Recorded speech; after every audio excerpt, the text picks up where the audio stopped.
This video is audio content only. It does not contain any video footage or images. If you are expecting visual content, please be aware. This is intentionally provided in an audio-only format. We recommend listening to the audio rather than watching the screen. Thank you for your understanding. Welcome. Today, we explore one of history's most enduring mysteries, the origin of the one God.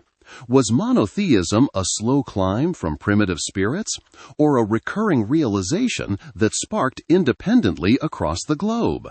From the ancient sky gods of Africa and China to the radical reforms of a heretic pharaoh and the philosophical breakthroughs of Persia and Greece, we will trace how different cultures reached the same startling conclusion. Join us as we uncover the diverse, independent roots of monotheism and the crises that forged our modern understanding of the divine. Chapter 1. The Primitive High God and the Controversy of Original Monotheism. The question of where the idea of a single, all-powerful God began is one of the most enduring mysteries in the study of human culture. For centuries, we have looked at the vast landscape of ancient religions and seen a chaotic crowd of deities, gods of the storm, goddesses of the harvest, and spirits inhabiting every river and rock. The traditional story we often tell ourselves is one of progress, a slow climb from the primitive worship of many spirits toward the sophisticated realization of the one. But what if that story is backward?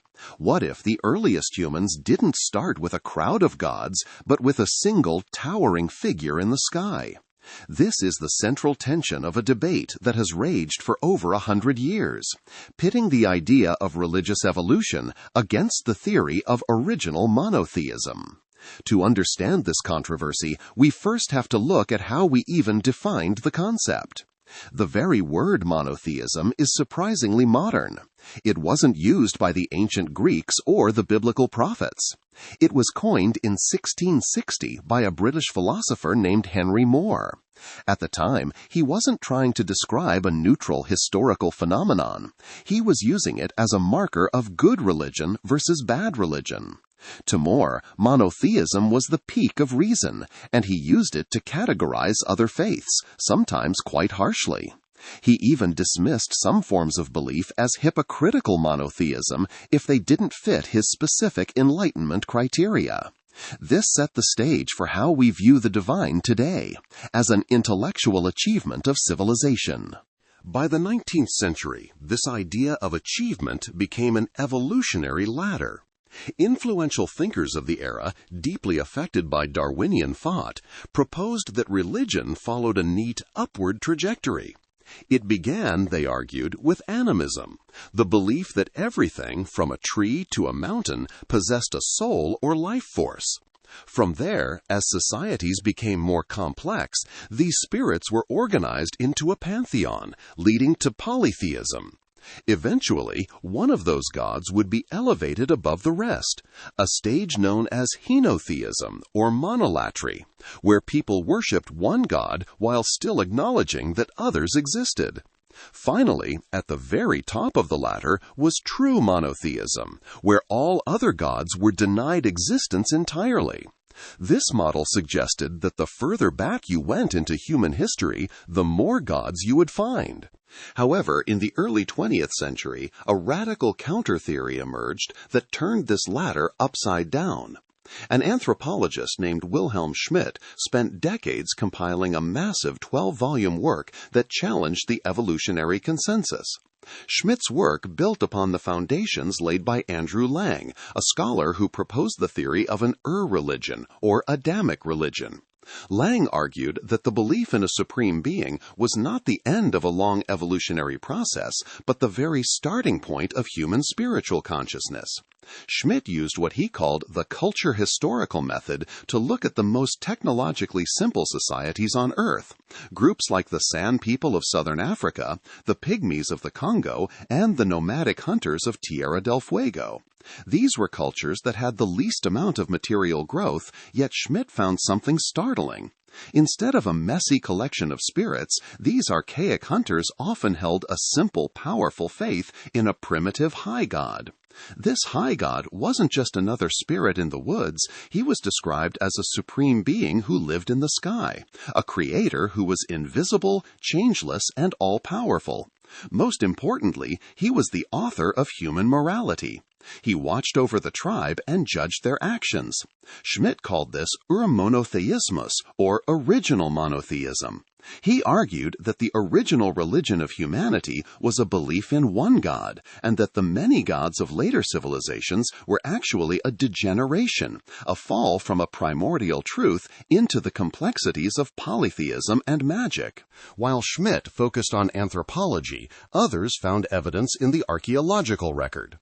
Stephen Langdon, studying the oldest Sumerian texts in the early 20th century, argued that the evidence showed a rapid decline from an original monotheism into an extreme polytheism. Similarly, the renowned Egyptologist Sir Flinders Petrie argued that monotheism was the first stage traceable in theology, suggesting that polytheism was often the result of later political mergers between cities that originally worshipped solitary deities. The characteristics of this primitive high god are remarkably consistent across distant continents. He is often a remote god, or what scholars call a deus otiosus. Because he is so all-powerful and just, he is seen as too distant to be bothered with the trivialities of daily life. He doesn't need constant sacrifices or elaborate rituals because he is already perfect. In many of these cultures, the high god created the world and then withdrew to the highest heaven, leaving the more active, lesser spirits to interact with humans. This creates a fascinating paradox. The one God is acknowledged as the ultimate authority, but he is the one least likely to be worshipped in a public, ritualistic way. People might cry out to him in a moment of extreme crisis, but for the daily business of survival, healing a sickness or ensuring a hunt, they turn to the lesser, more approachable spirits. This leads us to a crucial distinction in how we categorize these beliefs: the difference between narrow and wide monotheism. Narrow monotheism, often called exclusive monotheism, is the strict belief that only one deity exists and all others are fictions or demons. Wide monotheism, frequently referred to as inclusive monotheism or monolatry, is more flexible. It acknowledges one supreme, all-encompassing deity, but allows for the existence of lesser divine beings who carry out that deity's will. These lesser beings are seen as intermediaries, much like the angels or saints in later traditions. If monotheism was indeed the starting point, how did it become so cluttered with other gods? One fascinating theory suggests it was a disease of language. A prominent 19th century scholar, Max Muller, argued that many of the gods we see in ancient Greece, Rome, and India started as nothing more than poetic names or attributes of the one infinite God. For instance, a word used to describe the bright heaven or the dawn would, over generations, be treated as a separate personality. People would start telling stories about the dawn as if she were a goddess, and eventually the original connection to the one supreme source was forgotten. Mythology, in this view, is what happens when we take metaphors too literally. Perhaps the most striking piece of evidence for this remembrance theory is the Ebla hymn. Found on a tablet dating to 2500 BCE, it addresses a lord of heaven and earth who created the world before other known deities like Dagon or Rosop were even mentioned. It suggests a layer of belief that predates the crowded pantheons of the Bronze Age. We see echoes of this devolution in many other cultures. The Santal people of India have a tradition of remembering a genuine god named Thakur Jiu as the creator, even as they admit their ancestors turned away from him to seek help from more immediate, often malevolent spirits. In Ethiopia, the Gedeo people recognize a creator named Magano, yet their daily rituals are consumed with appeasing a spirit called Shaitanan. Even the fierce Motolone people of the South American jungles, when their language was finally understood by outsiders, revealed traditions of a single benevolent god who created them, from whom they had become estranged in the distant past. This raises a profound question about the human psyche. Why would a society abandon a perfect, moralizing high god for a host of temperamental, demanding spirits? The answer might lie in our need for control. A supreme, all-encompassing God is often too abstract, too big to negotiate with. You can't bribe the creator of the universe to make it rain on your specific field. But a local storm god? A spirit of the river? Those are entities you can talk to. You can offer them a sacrifice, perform a specific dance, and feel as though you have some leverage over the world. Polytheism, in many ways, is more practical for a community struggling with the randomness of nature. Yet, even as the mind seeks control through many gods, it also seeks simplicity through the one. The Nyaya school of ancient Indian philosophy utilized what they called the law of parsimony, the idea that it is more rational to assume one eternal, omniscient creator than to provide the elaborate proofs required to explain the origins of a multitude of gods. Even in the most complex polytheistic systems, the ghost of the one often remains. In the ancient Mesopotamian epic Enuma Elish, the chief god Marduk is eventually given 50 names. These names were originally the identities of other, subordinate gods. By taking their names, Marduk absorbed their powers and functions, becoming a sort of proto-monotheistic figure who embodied the entire pantheon. We see a similar trend in ancient Egypt and Greece, where philosophers began to argue that the many gods were just different masks worn by a single divine reality. From a sociological perspective, it has often been noted that the structure of a celestial hierarchy frequently tends to mirror the complexity and centralization of the human societies that conceive it. As small, kin-based tribes grew into massive centralized empires, their religious structures followed suit. The rise of a singular, all-powerful deity served as a potent symbol of centralized authority, providing a shared moral code that could unify diverse populations. This brings us back to the controversy of Schmidt's original monotheism. While his theory has been largely discredited in modern academic circles, mostly because it's impossible to prove what people believed 50,000 years ago, the data he collected remains a challenge. We cannot ignore that even the most primitive cultures we have studied possess an intuition of a single creative source. Whether this is a memory of a literal historical beginning or a fundamental instinct of the human mind is still a matter of intense debate. As we look across the globe, we see that monotheism didn't just happen once in a single eureka moment. It has bubbled up in different forms, in different places, often as a protest against the corruption or complexity of existing religious systems. It is a recurring theme in the human story, a constant reaching back toward a perceived original unity. But to see how this abstract high god of the hunters transformed into the organized, state-sponsored religions of the first great civilizations, we have to travel to the river valleys of Africa and the plains of East Asia.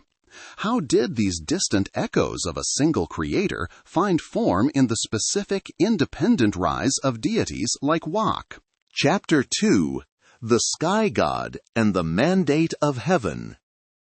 While the story of a single god is often told through the lens of a few famous traditions that emerged in the Middle East, the human impulse toward the one has deep, independent roots that stretch far back into the river valleys of Africa and the ancient plains of East Asia.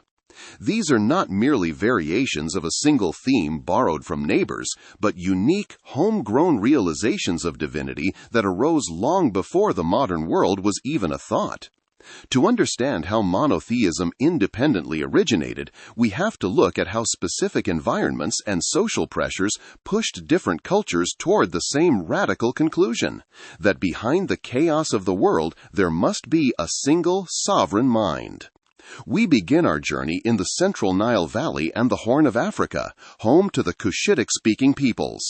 Long before the pyramids were built or the first cities of Mesopotamia rose from the dust, these populations were already looking to the sky and seeing something singular.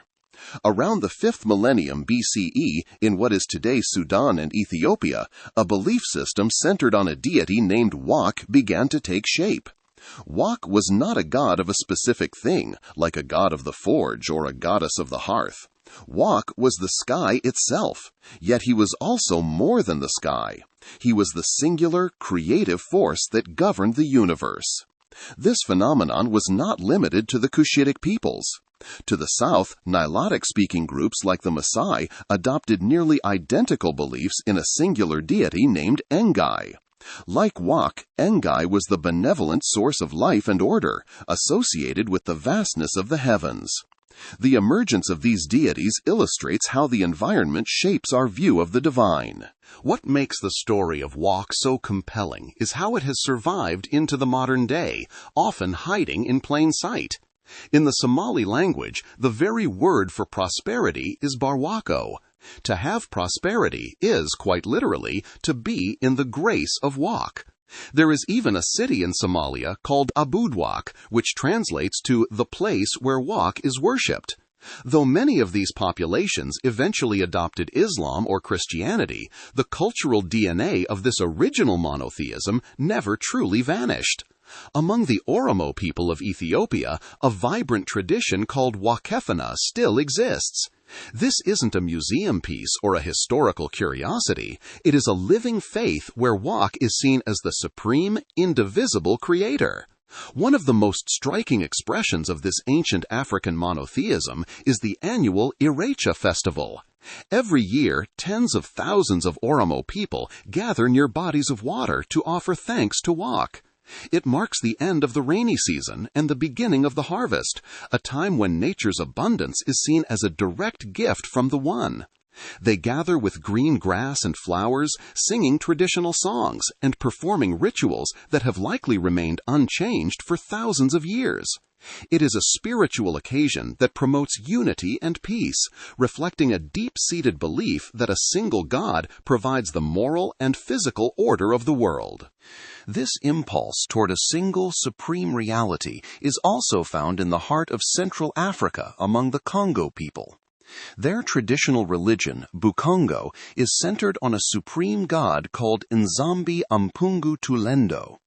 This is an abstract, formless entity that represents the source of all life and the entire cycle of the universe. While the Congo people show great respect to their ancestors and to the forces of nature, they don't view these as independent gods. Instead, they are seen as intermediaries or agents of the one supreme God. It is a hierarchical system where every spiritual power eventually flows back to the same single source. As we move east across the Indian Ocean to the vast expanse of China, we find another independent rise of monotheistic thought that is often overshadowed by the later arrival of Buddhism. Since at least the first dynasty around 2205 BCE, the orthodox faith of the Chinese people centered on a figure known as Shangdai. The name literally translates to the above sovereign or the high god. Shangdai was viewed as an omnipotent, non-corporeal force. Unlike the highly human-like gods of Greece or Rome, Shangdai was a transcendent personality who stood above the world, overseeing the cosmic order and the fate of empires. The worship of Shangdi was deeply ritualized and central to the state. Starting from the earliest dynasties and continuing through the Shang dynasty, circa 1766 BCE, the emperor performed an annual border sacrifice ceremony. This was a vivid, specific ritual where the ruler of the earth offered sacrifices to the ruler of heaven, affirming the connection between the human and divine orders. It is important to note that this system developed in total isolation.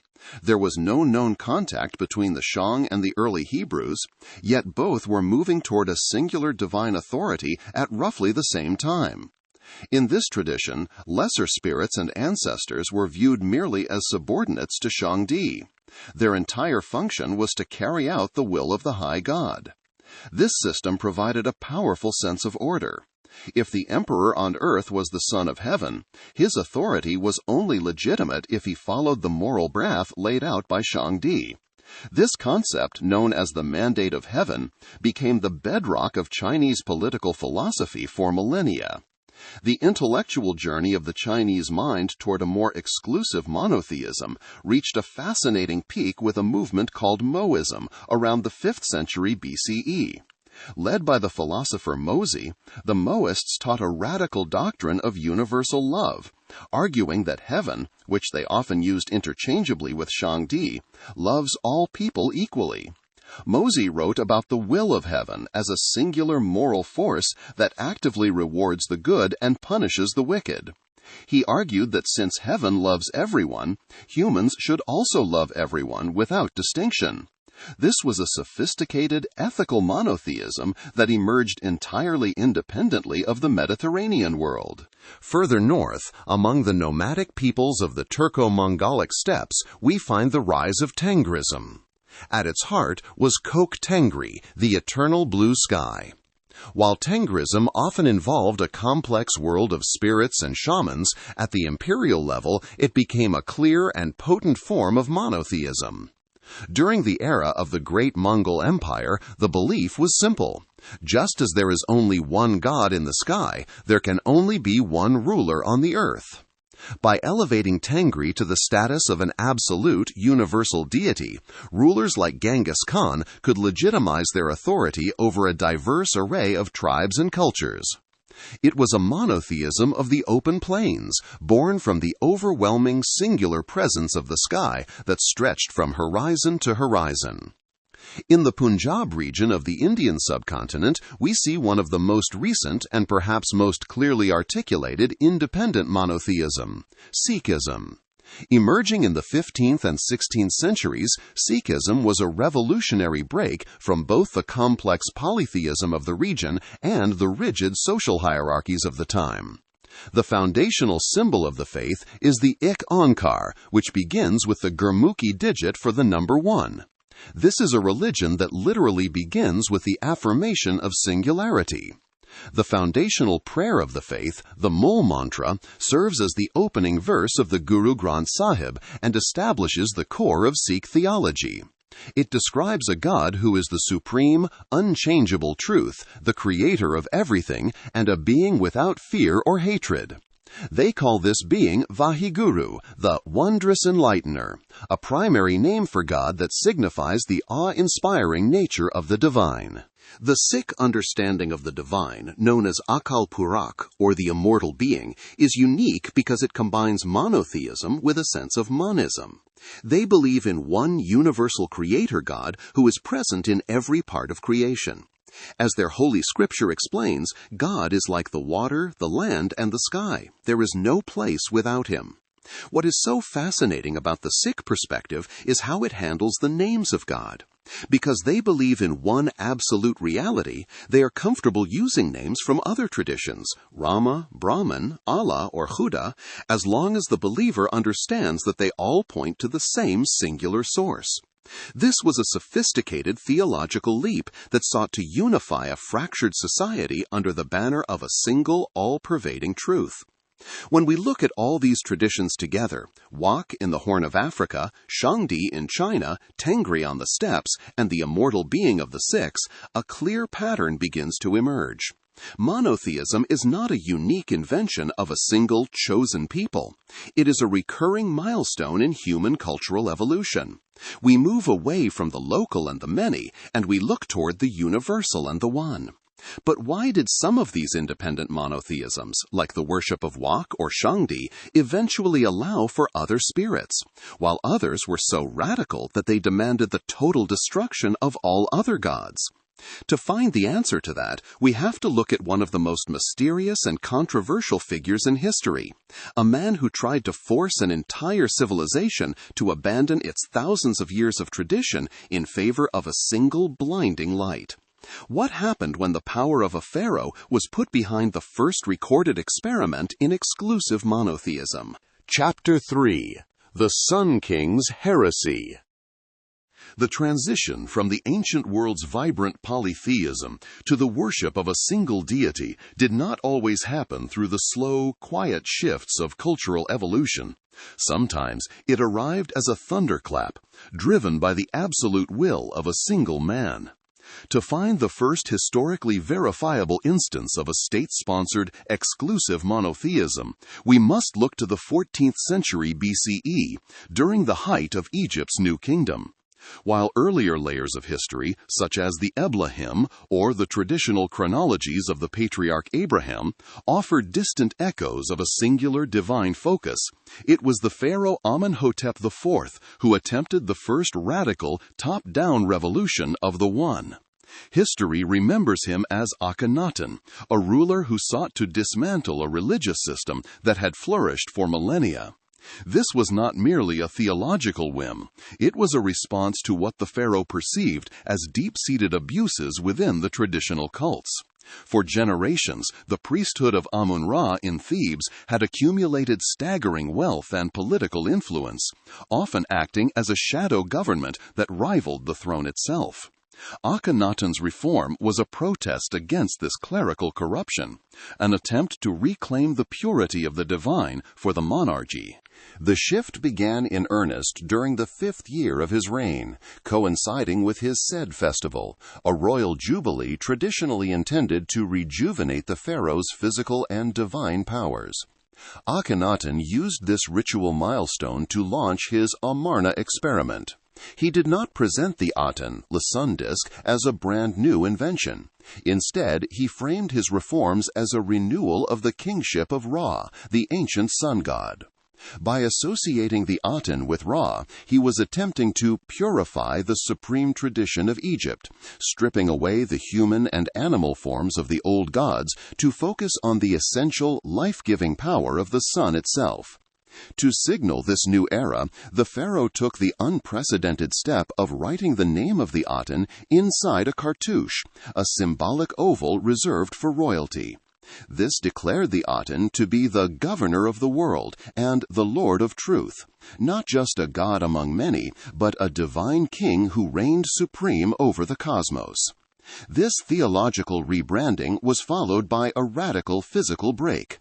Akhenaten abandoned the religious capital of Thebes and moved his court to a virgin site on the east bank of the Nile, which he named Akhetaten, or the horizon of the Aten. The move to Amarna was both a political strike and a symbolic rebirth. By building a new city from scratch, Akhenaten created a vacuum where the influence of the old priesthoods could not reach. The architecture of the city reflected this new clarity. Traditional Egyptian temples were dark, secluded spaces where the deity was hidden in a secret inner sanctum. In contrast, the temples of the Aten were roofless, designed to be flooded with the direct rays of the sun. There were no statues to be hidden, because the god was the sun itself, visible to all. By his 9th year, the experiment turned toward an aggressive exclusivity. Akhenaten moved beyond favoring the Aten to declaring it the only god. He dispatched officials across the empire with chisels to hack away the names and images of other deities, particularly Amun, from monuments and tombs. Even the plural word for gods was sometimes effaced. This iconoclasm was a psychological shock to a population whose daily lives and family histories were intertwined with a diverse pantheon. In this system, Akhenaten positioned himself as the sole intermediary. The people did not worship the Aten directly, they worshipped the pharaoh, who alone understood the mind of the sole god. This relationship is captured in the great hymn to the Aten, a poetic work likely composed by the king himself. The hymn describes the Aten as the creator of all life, the one who gives breath to the chick in the egg and makes the seed grow in the womb. It presents a universal vision of a deity that is the same for the Egyptian, the Syrian, and the Nubian alike. However, unlike the ethical monotheisms that would emerge later, this cult lacked a moral framework for the common person. The primary requirement of the faith was not justice or compassion, but absolute loyalty to the pharaoh's unique connection to the sun. This radicalism extended into the art of the period, which abandoned the stiff, idealized forms of the past for a jarring naturalism. Akhenaten is depicted with an elongated head, a prominent belly, and thin limbs, often shown in intimate, domestic scenes with his wife Nefertiti and their daughters. The rays of the sun disk in these artworks end in tiny human hands, reaching out to offer the sign of life to the royal family. It was a visual argument that the truth of the Aten was present in the reality of life, not in an artificial perfection. Yet the brilliance of the Armana experiment was matched by its fragility. While the pharaoh focused on his hymns and roofless temples, the rest of Egypt suffered. The closure of the traditional temples caused massive economic disruption. These institutions were not just places of worship, they were the country's primary administrative and redistributive centers, functioning as banks and granaries. When they were shuttered, the machinery of the Egyptian state began to grind to a halt. Furthermore, the military was neglected as the king focused inward, leading to a significant loss of Egyptian influence and territory abroad. When Akhenaten died in the 17th year of his reign, his revolution died with him. His successors, including the young Tutankhamun, were quickly pressured by the restored religious elite to return to the old ways. The court moved back to Thebes, the temples of Amun were reopened, and the city of Akhetaten was abandoned to the desert. In a final act of historical vengeance, Akhenaten's name was erased from the official king lists, his statues were smashed, and he was referred to in later records only as that heretic or the enemy. The first great experiment in state-mandated monotheism was systematically scrubbed from the collective memory of Egypt. The isolation of the Amarna period raises the question of whether it left any lasting mark on the human story. Some, including Sigmund Freud, have speculated on a direct link between the Aten cult and the later emergence of Israelite monotheism, suggesting that the ideas of the sole God and the ban on idols might have been carried out of Egypt by followers of the heretic king. While the historical evidence for a direct borrowing remains thin, the parallels are undeniable. Akhenaten proved that the human mind could leap to the conclusion of the One entirely independent of a slow evolutionary process. His failure was not a failure of the idea of the One, but a failure of implementation. He had tried to replace a communal, ancient system with a private, royal cult that excluded the very people it was meant to govern. As the ruins of Amarna were swallowed by the sand, the dream of a single universal power did not vanish from the ancient world, it simply shifted its location. While the Egyptians returned to their ancient rituals, a different kind of singular vision was beginning to stir further to the east. In the high plateaus of Persia and the philosophical schools of the Mediterranean, the search for a unifying principle was taking a more durable form.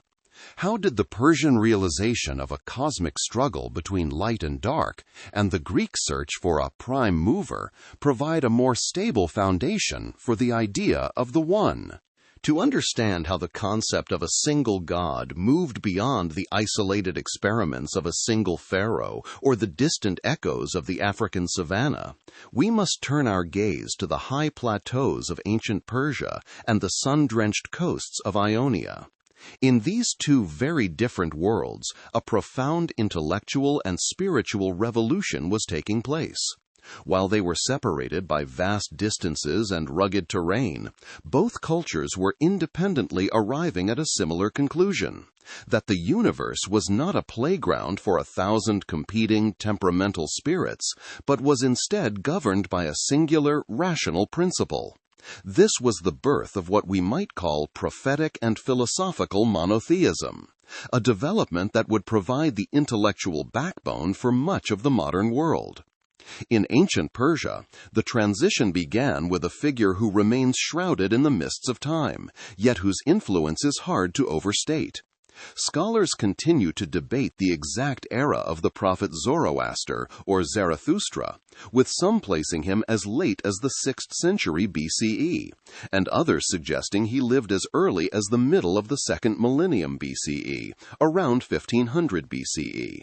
Regardless of the date, Zoroaster stepped forward to challenge the polytheistic ritualism of the Indo-Iranian tribes. At the time, the religion of the region was a complex web of sacrifices and ceremonies dedicated to a multitude of deities associated with war and the chaotic forces of nature. Zoroaster's message was a radical break from this tradition.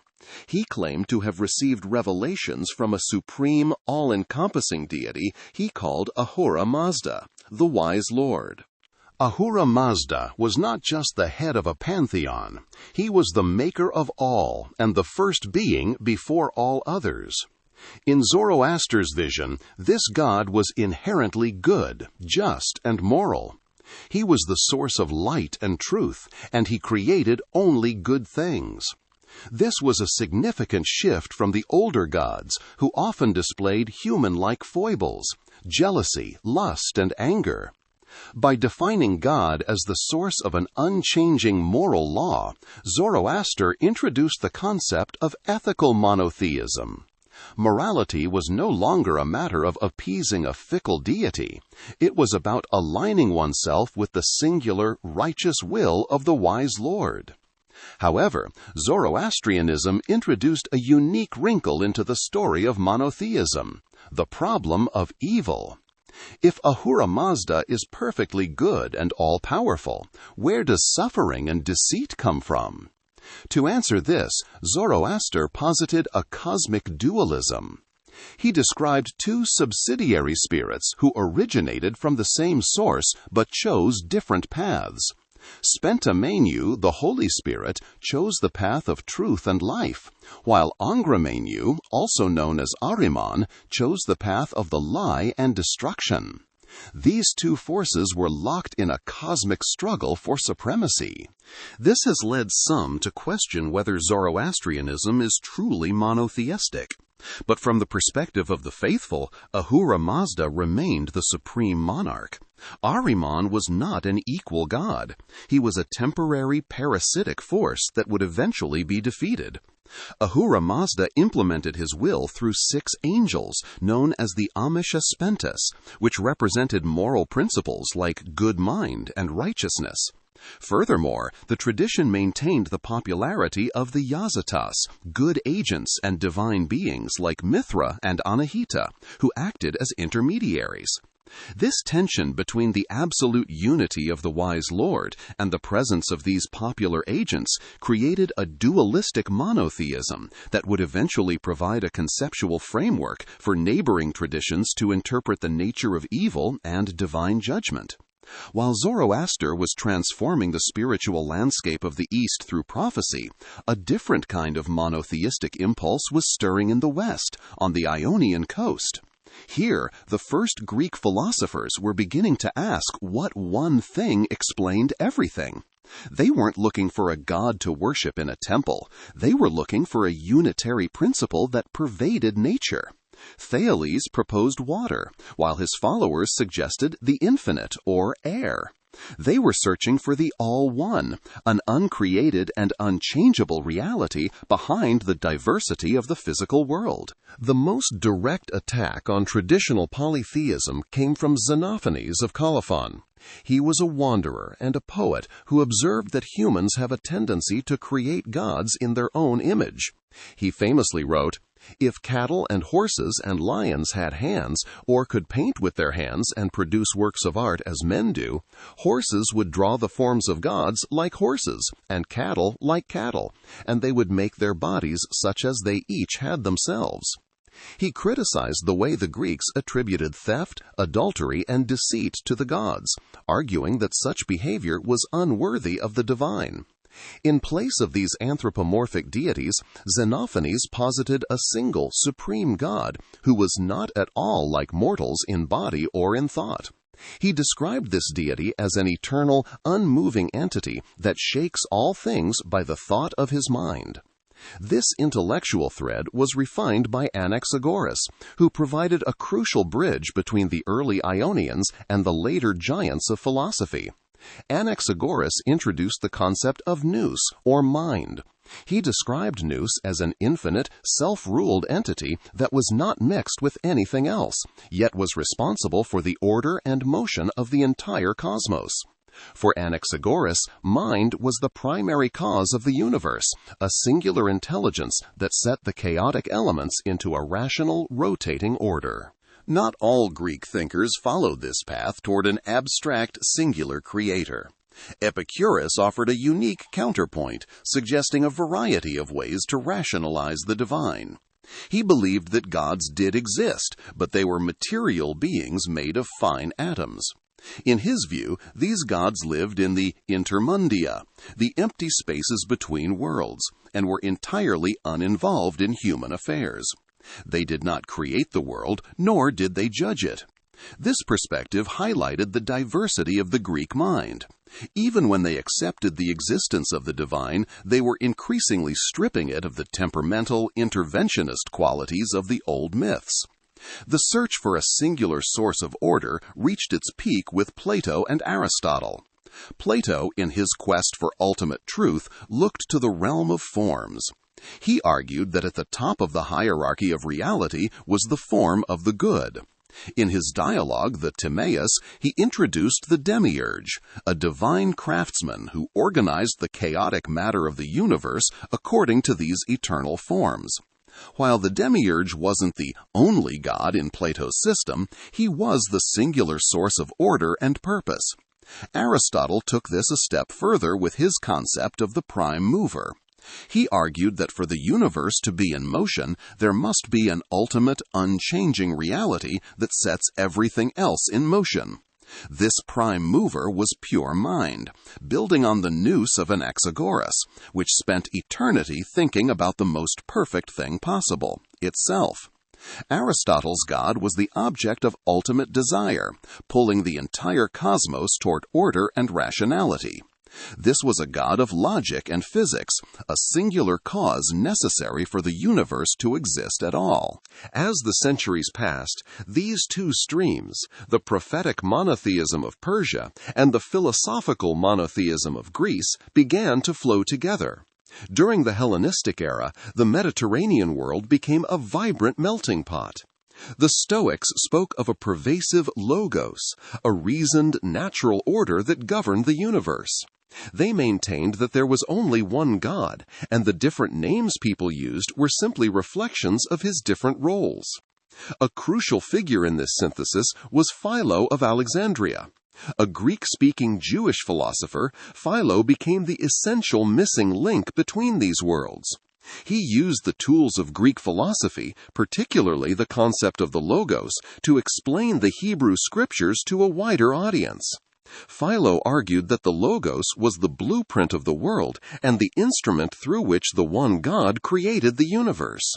By merging the prime mover logic of the Greeks with the personal God of the Jews, Philo provided a framework that made the idea of a single universal deity intellectually accessible to the Roman world. This synthesis proved to be a powerful tool for social and political integration. In the later days of the Roman Empire, the idea of one God became increasingly attractive to rulers struggling to hold together a diverse and fracturing territory.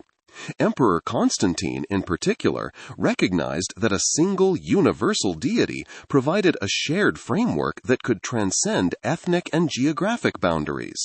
By aligning the empire with the one God, Constantine sought to pull together a crumbling state, mirroring the singular order of the heavens in the earthly authority of the throne. But there was a tension inherent in this development. While the philosophers and the emperors were moving toward a unified, abstract God, the common people were still deeply attached to their local traditions. The radical simplicity of the prime mover or the absolute morality of Ahura Mazda felt distant to someone struggling with the daily business of survival. They needed a God who was not just a logical necessity or a cosmic warrior, but a personal protector, intimately involved in their lives. This brings us to a critical turning point. We have seen how monotheism was used as a tool for state building, how it was forced upon Egypt as a royal experiment, and how it was refined into a system of ethics and logic in Persia and Greece. But in each of these cases, the one remained somewhat separate from the masses, either too remote, too radical, or too intellectual to become the dominant faith of a civilization for the long term. To see how this abstract idea finally became a universal force that could capture the hearts of billions, we must look at a small group of people who were already using this prime mover logic to explain their own God to the Romans.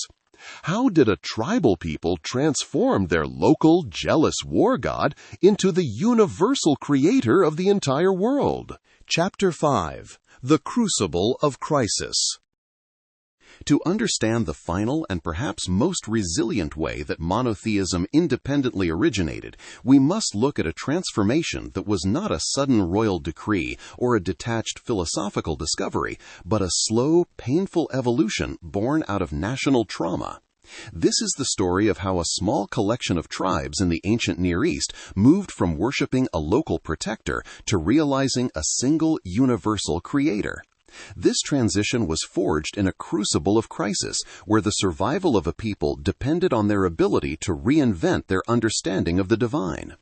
In the early stages of this journey, the religious landscape of the ancient Israelites was not nearly as unique as many people imagine today. Archaeological finds at places like the ancient city of Ugarit have revealed that the Israelites emerged from a cultural milieu that was deeply polytheistic. The Ugaritic texts describe a divine world organized much like a human family, with a four-tiered hierarchy. At the top were the chief god, El, and his wife Asherah. Below them were their 70 divine children, including well-known figures like the storm god Baal and the goddess Astarte. Further down were the craftsmen and helpers of the divine household, and at the bottom were the messenger gods, who would eventually become the basis for what we now call angels.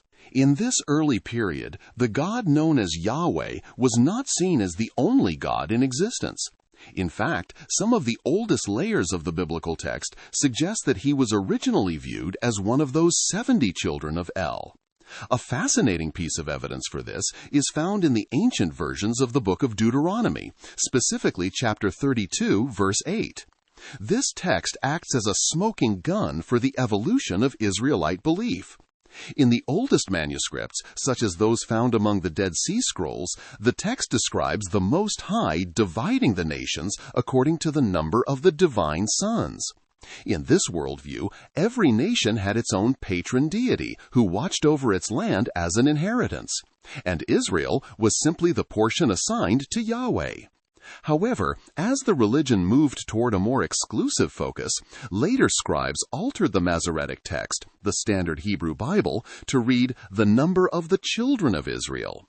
This deliberate edit was a way to hide the polytheistic implications of the original verse and reinvent the past to fit a new singular theology. We can see this diplomatic view of the gods in action in the stories of early Israelite leaders. When the leader Jephthah was negotiating a border dispute with the neighboring Ammonites around 1100 BCE, he didn't tell them that their god, Chemosh, was a fake or an illusion. Instead, he made a very practical argument.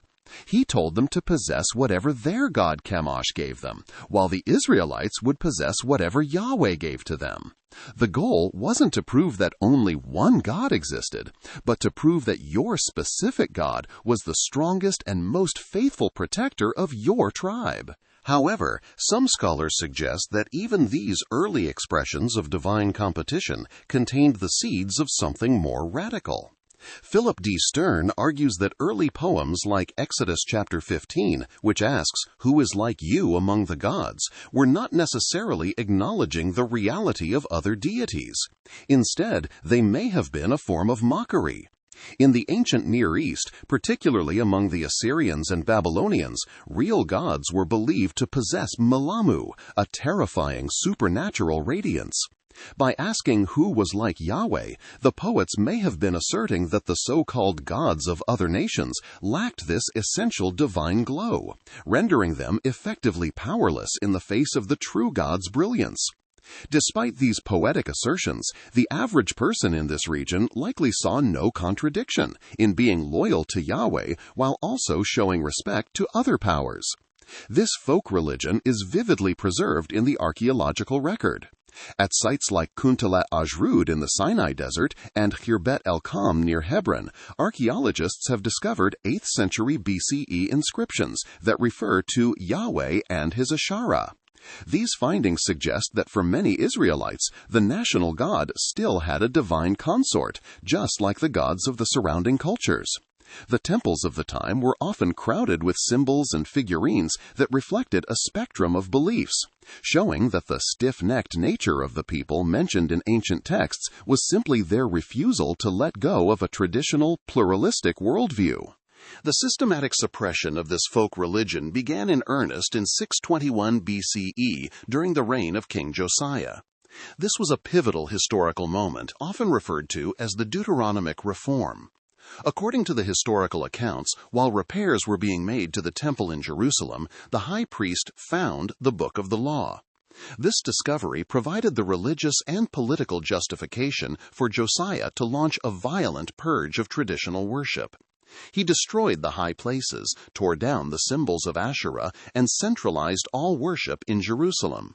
This was the moment when the diverse traditions of the tribes were forcibly unified under a single strict code.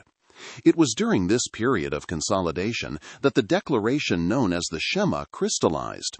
"Hear, O Israel, the Lord is our God, the Lord is one." This was no longer just a statement of tribal loyalty, it was becoming a definitive theological milestone. So, what pushed this tribal local worship to become a universal, exclusive faith? The answer lies in the rise of the great empires of Mesopotamia, the Neo-Assyrians and the Neo-Babylonians. For a small nation like Israel, these empires were an existential threat. In the ancient world, the logic of war was simple. If your nation was conquered, it meant your God was weaker than the God of the conquerors. When the Assyrians destroyed the northern kingdom of Israel in 722 BCE, and later when the Babylonians destroyed the temple in Jerusalem in 586 BCE, the traditional religious logic dictated that Yahweh had been defeated by the gods of the empire. It was in this moment of total collapse that a radical new idea began to take root. Instead of admitting that their God was weak, a group of prophets and scribes proposed a revolutionary reinterpretation of history. They argued that the Assyrians and Babylonians weren't winning because their gods were stronger. They were winning because Yahweh was using them as tools to punish his own people for their lack of devotion. This was a massive intellectual leap. It meant that Yahweh's power wasn't limited to a single strip of land or a single group of people. If he could command the movements of the greatest empires on earth to achieve his ends, then he must be the sovereign ruler of the entire world. This crisis-driven shift moved the divine from being a local protector to a universal moral judge. It also changed the nature of human accountability. As the social structures of the family lineage began to break down under the pressure of urbanization and imperial conquest, a new focus on the individual emerged. The prophets began to teach that each person was responsible for their own relationship with the one God. The final step into exclusive monotheism happened during the Babylonian exile.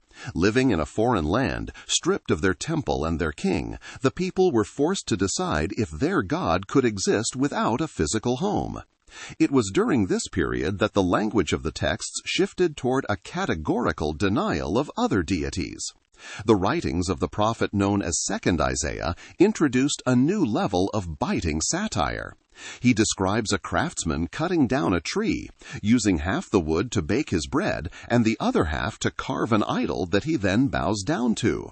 For the first time, the other gods weren't just rivals. They were dismissed as useless pieces of wood and stone, devoid of any reality. This radicalization was also a way to maintain a distinct identity in a melting pot of cultures. By insisting that their God was the only real God, the exiles could feel superior to their powerful captors. They weren't just a conquered minority, they were the only people on earth who knew the truth. This exclusivity was a survival mechanism. While polytheistic religions were often very tolerant and could easily absorb the gods of others, they were also prone to dissolving into the larger culture.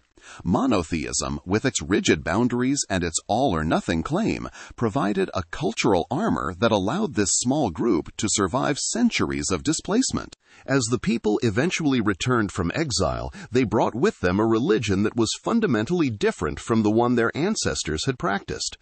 The many gods had been reduced to a single, all-powerful Godhead, and the cosmic struggle between nations had been reimagined as a struggle between good and evil. This was a portable religion, centered on a sacred text rather than a specific location. By detaching the divine from a specific piece of land or a specific temple, the Israelites created a faith that could travel anywhere. This transformation in a tiny corridor of the Near East created a blueprint for how a local cult could become a universal force. It showed that monotheism could be more than just a philosophical idea for the elite or a political tool for a pharaoh. It could be a deeply personal framework for the masses. This specific crisis created a religion that could survive without a country, which is why it eventually possessed the resilience to expand across the globe. But as this singular vision began to dominate the landscape, it raised a new set of questions that would haunt human culture for the next 2 millennia. If the One is the only reality, how does this singular power account for the persistent, messy diversity of the human experience? Our exploration reveals that monotheism originated independently multiple times, from the primitive high god of ancient hunters to the sky deities of Africa and Asia, and from the philosophical one of Greece to the crisis-forged faith of Israel. This recurrence suggests monotheism is not a singular invention, but a repeated human response to existential and social pressures, reflecting a deep-seated drive for unity and moral order. Ultimately, these diverse paths to the One remind us that humanity's quest for meaning is a universal, enduring narrative. Thank you for listening.